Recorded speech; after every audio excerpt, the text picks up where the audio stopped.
En Côte d'Ivoire, le retour dans une quinzaine de jours de l'ex-président Laurent Gbagbo annoncé en grande pompe par son parti politique est déjà au cœur d'une polémique.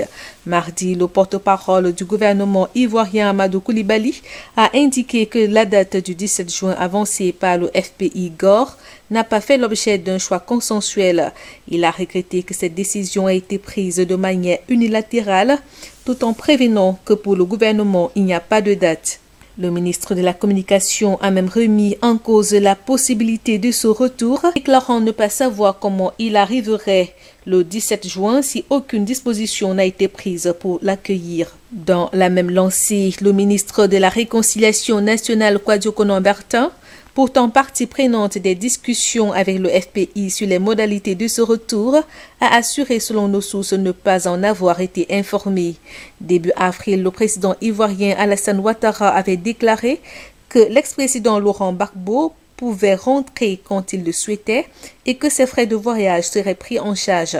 Depuis cette annonce, les discussions se sont intensifiées entre le comité d'accueil de Laurent Gbagbo et le gouvernement, portant sur la sécurisation du lieu de résidence de l'ancien président ou encore les modalités de l'accueil populaire. Direction Afrique du Sud, l'élection des dirigeants du Parlement panafricain a de nouveau dégénéré mardi à Midrand. Les députés n'étaient toujours pas d'accord sur la question de la rotation de la présidence par région. Le ton est monté d'un cran, pas de rotation, pas d'élection, ont scandé plusieurs députés. Lundi, les membres du Parlement en sont même venus aux mains, se disputant l'urne de l'élection. Jusqu'ici, les pays d'Afrique de l'Ouest et d'Afrique centrale ne parviennent pas à s'entendre avec le bloc de pays d'Afrique australe. Le président de la Commission de l'Union africaine, Moussa Faki Mahamat, a appelé tous les parlementaires à se ressaisir et à se conformer aux règles et procédures de l'institution. Il a regretté ces scènes de chaos qui ternissent l'image de l'organisation continentale.